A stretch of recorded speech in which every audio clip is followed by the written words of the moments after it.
Can you hear me all?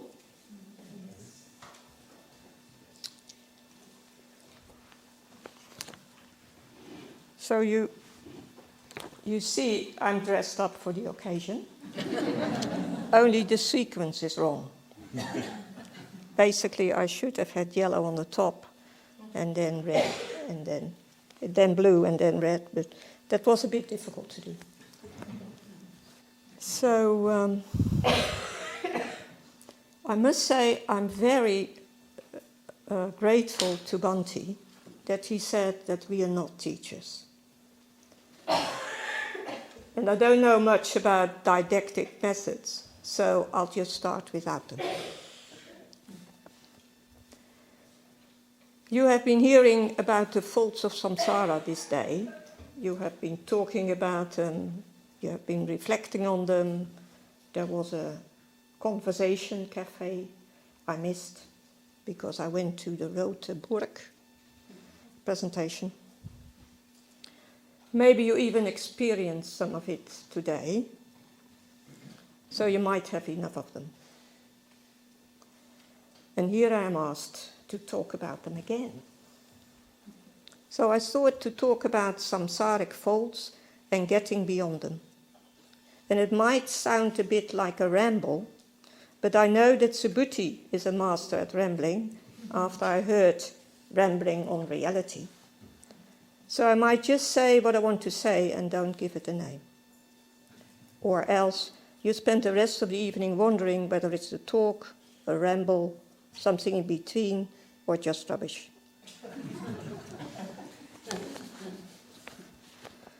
So I throw myself straight in and start by mentioning that it is not only seeing the faults of samsara, experiencing them in our daily life, but our reaction to them that give rise to dukkha, the third factor that will come back tomorrow, I think by Gunaketu. Surely you have heard about dukkha before. It's not new. But reflecting on these faults, I think Vasubandhu, who wrote them down, forgot to mention the 40 negative mental events from his Abhidharma that Bhante writes about in Know Your Mind, and that are responsible for our reaction to these faults. In short, I want, I don't want, I don't know, I don't care. Vasubandhu has written about those negative mental states in his days as a Sarvastivadin scholar, far more profound than I can mention here, before he, in his old age, became a follower of the Mahayana, thanks to his brother Asanga. Maybe he didn't want to be reminded of his scholar days when he wrote about the faults of samsara in such a short list. So these three reactions, I want, I don't want, and I don't know or care, are one of the short list I can still recite these days out of memory with my old brain. You have to know your weaknesses. Other list I look up in this little booklet, I'm very grateful for, the Garland of Terms. You can find everything there. And there's even a Dutch version. The Garland of Terms is a great booklet for all the order members. I can recommend it. See? And any questions I have, any further study about the 40 negative mental events and their consequences, I can find in Bhante's book, a great source of Abhidharma, and all the different mental states are described there. But fortunately for us, there are also 11 positive mental events mentioned in the book and experienced in our daily life. And what is coming out of them, what is felt and experienced out of these positive states of mind, is what will help us getting on the way beyond the faults. I will mention a few. Faith, non-attachment, diligence, alertness, equanimity, non-violence, and there are more. When we look back over our life, everything we have learned, everything we know, all our experiences, joys and disappointments, everything that happened, and then look at other people, people we love and care for, others that we don't know so well or not at all, and at the world around us, how it is now with all its complex situations, its pleasures and its sufferings, its violence and love, its grief and its joy. If we look deeply enough, we see the uneasiness, the unsatisfactoriness in ourselves and others. About conditions, circumstances, about constant change and the longing for something fixed, something to hold on to. And you have to look deep, because Dutch people can be very easy in complaining, especially about things they can't change, like the weather or the laws of government. Hearing them sometimes, you might think they have a very difficult life. But according to the polls and statistics from polls, they are one of the most happy people in the world. So sometimes you have to really look deep under the surface. A happy face doesn't have to mean a happy heart. But an unhappy face doesn't have to mean the person is unhappy. Complaining, griping can be a habit. Blaming might feel good. You don't have to take responsibility. But on the whole, you might be happy with your life. But this all lead to stillness, simplicity and contentment, and especially the last one. And yes, life can be pleasant, life can be enjoyable, even exhilarating and blissful. So enjoy it. Nothing wrong with that. I think you all will and have experienced that. But does it last? Is it permanent, unchanging, everlasting happiness? Or is it also impermanent, changing, ungraspable, and leads to suffering? So here they are, the folds of samsara. They are here, however subtle, and they are real. And we don't want them. We want love, not the pain of separation. We want something to hold on to, something substantial, and we can't find it. We want something that will always be there, not something impermanent, changing all the time. Something satisfying that will always be there. Why can't it stay?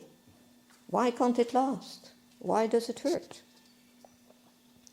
And talking about life and its faults, there's a beautiful story where the wife of a Japanese farmer comes to the Zen priest in the village. Desperate because her husband is so complaining and grumpy all the time that she and her children find it difficult, very difficult to live with him. Maybe the Zen master can do something about that. So he asked the farmer to visit him and ask him why he is like that. Does he realize that it has a very negative effect on his family and on himself? The man says he knows. He is doing it, but he can't stop himself. It is a strong habit to use in words and complain about everything. And it hurts to do it, but he can't stop. He loves his family, but there is this habit that is so strong. So the Zen master tells him to start chanting Om Mani Padme Hum all the time, whatever he's doing, just that. And come back in 2 months. So after 2 months, he first talks to the wife, and she says he has changed. There's far less complaining and hardly any verbal abuse. So how did the Zen master do that? When the farmer comes, he tells the priest that he is chanting Om Mani Padme Cow all the time. And he feels better for it. The master jumps up and shouts, Om Mani Padme Cow? It is Om Mani Padme Hum, you fool. The poor man gets very embarrassed and feels he has done it all wrong. But then the priests think, but he has changed. The right words are actually not important at all. It is the chanting that counts, beyond the words. So he says to him, well, it's okay. This mantra is very special and only for you. So you keep chanting it. Keep chanting, Om Mani Padme Hum. And the farmer leaves contented. He's very happy with his mantra. The faults of samsara also speak Dharma. They are beacons on the way. They show us, let us feel and experience samsara as it really is, even if we don't want to see it.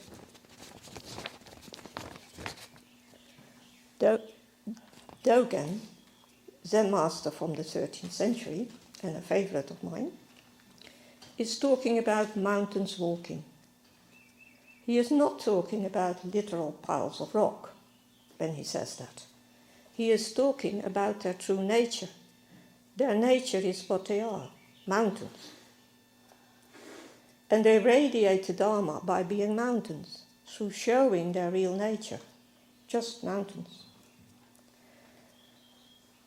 They are just showing their unconditioned nature into the conditioned. That is the Dharma they are radiating.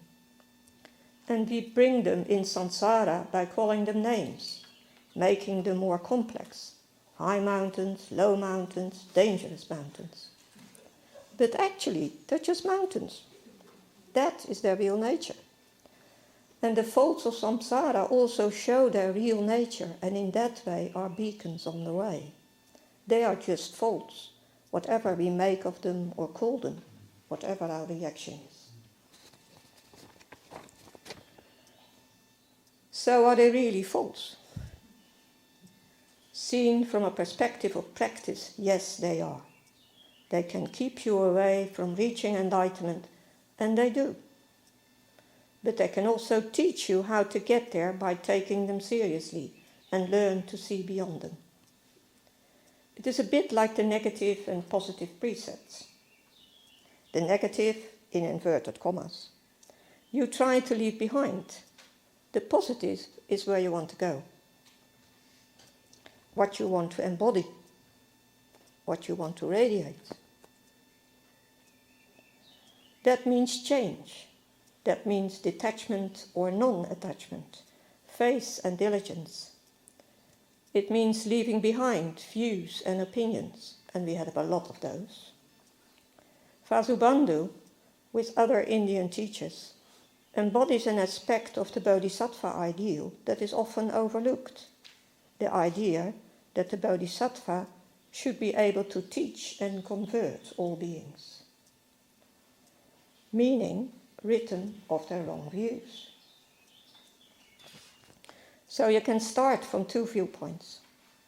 One is leaving behind the faults, try to see them for what they are, wrestle with them, struggle to accept them in your life as part of living in this world as a human being. In time, the world becomes less attractive. Your interest in it becomes less. It's not a cold indifference, but a warm and open-hearted interest in what is beyond it. You are slowly turning towards the unconditioned. The second viewpoint is to start creating the conditions so you can meet this mythical world beyond words, concepts, ideas, and opinions. That is your focus. That is where you want to go. That is what you want to embody, this warm, open-hearted, spacious, and compassionate world. It is as if the positive precepts show you what you can become. You can't think your way into it. You can't analyze the problem of getting there. You can think your way out of problems in the conditioned world, thinking about finding solutions. What if I change this? Maybe that will happen. It does work to a certain level.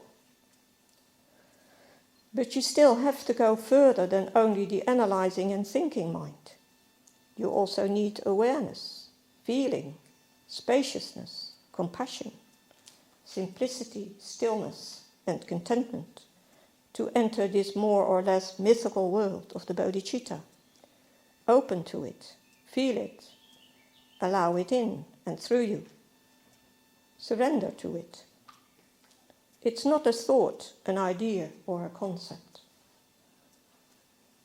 Those are what we love, what we cling to, what we attach to. To go beyond them is scary. To give them up is difficult. To surrender is even more difficult. I read an article about children by whom the bridge in the brain between left and right was severed. It didn't say why they did that. When the right side becomes dominant, they are very happy children, but they don't recognize what their left hand holds. They have no words for things, only images and feelings. And when their left side is dominant, they lose the ability to imagine, to meaning, to feel. Everything is named, analyzed, literal.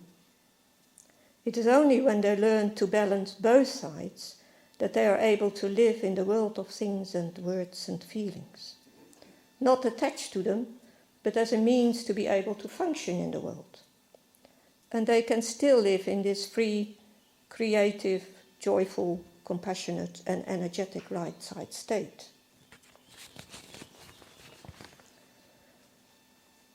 We can learn to live like that without having brain surgery. We can appreciate the world from a positive perspective, from the positive qualities we all have, because it teaches us there's more than what we make of the world, if we don't grasp, hate, or stick our head in the sand. I wondered if that was all right in English, but I realized it was a stupid question to ask to people who are non-English speakers. So I still don't know. The unconditioned is mythical because there's nothing to grasp, hate, or ignore. It can be overwhelming when you get your first glimpse of it. The moments of pure and simple beauty, of spontaneous giving and receiving, of deep trust, of depth of non-verbal communication when there is only connection, of experiencing something going beyond me, greater than me, indescribable. And speaking of glimpses, I was once on retreat in Schorl. Yeah, we can pronounce that, English people can't. Schorl. A place in the west of Holland, near the seashore, still in my early days as a mitra. In the afternoon, after a break, we had groups, and I didn't show up for them. Knowing I had epilepsy, they went looking for me and found me sitting under a large tree laughing. I had been chanting the Ratnasambhava mantra for a long time and found myself suddenly overwhelmed by the beauty of something far greater than me. I could only sit and let it happen and laugh from pure joy. That was my first encounter with something I had no idea about at that time. All I could say later was that it was overwhelmingly beautiful, joyful and spacious. But that was not what I had felt. It was far more than that. Nothing in the world could compare with it. Seeing through nature, there's nothing to add, no words. I'm sure you all had your own experiences of this at some point and gave descriptions that didn't fit with the experience when asked later.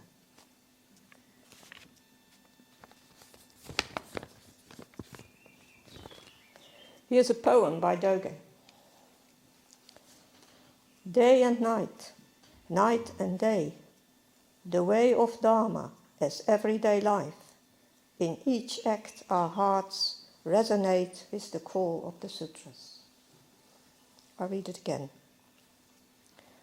Day and night, night and day, the way of the Dharma as everyday life. In each act our hearts resonate with the call of the sutras. So the beacons, the faults of samsara, can also point us to a mythical dimension of great joy, great compassion, and great equanimity. Then we become less attached and look for what is beyond them.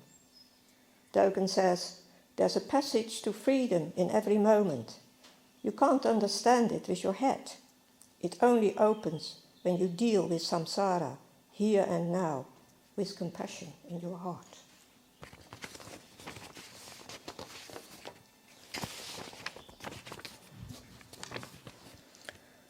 I looked up some of the different names that were given to this not to be described state. I don't know if state is the right word. It looks to me more as a sort of embodiment that is radiating out. I found the great beyond, the transcendental, unlimited metta, unlimited space and compassion, unlimited awareness, emptiness, and the bodhicitta. And there are a lot more I don't mention. So where do you focus your life, your practice, your views on, and your life in the order? Once you start feeling the connection and turn away from watching the faults, knowing they will still be there, beacons to show you where you are still attached, still grasping, still holding back, suffering and putting me first, then from that connection you look at how other people are affected by them. The people you know, the people you care for, the ones you meet, and the people in all kinds of war or poverty situations, angry people, all sorts, and you realize there's not a single person who is not affected by samsara. Even if they seem happy, it won't last. You know that. So what about all the others, the ones you know and don't know? Only see in reports on TV or the internet or in statistics. Sometimes the suffering comes into your house quite strongly through TV or news channels. What about them? Does it make you turn back again, wrestling, struggling with samsara, blaming, doubting the Dharma? You may withdraw. It's too much. Or you may reach out. You need them both. The Buddha knew when to rest, when to be silent, and when to step forward. But he was coming from an enlightened state. We are not. The middle way is to see conditioned existence as it is, simply conditioned. In the middle way there are no absolutes. There's experience, conditions and circumstances, just common sense. When we see into the complexity of the situation we are in our daily life and in the world as a whole, not sliding into easy answers or dreams, thinking it will go away, then to look at it objectively can be frustrating. Our dreams are shattered. This is what it is. It takes courage to look deeper. It means taking responsibility. But this is where the bodhicitta comes in. This is where we train to become bodhisattvas. This is where we still feel and see the faults of samsara, but respond, not react. Knowing that there is something more than that, we start to broaden our perspective.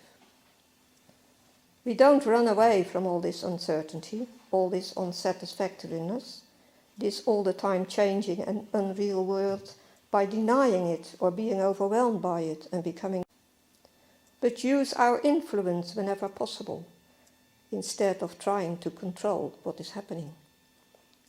We act when possible. That is what a bodhisattva does. It doesn't have to be on a grand scale. Small acts matter.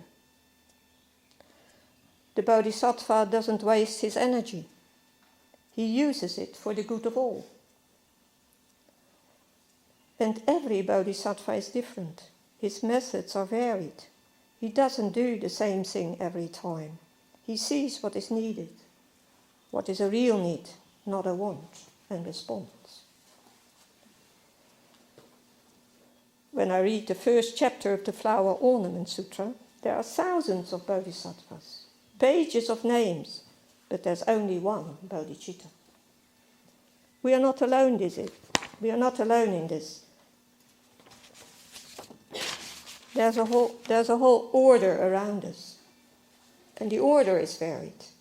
Different people, different countries, different cultures, different views, one practice. All go for refuge. One inspiration, one goal.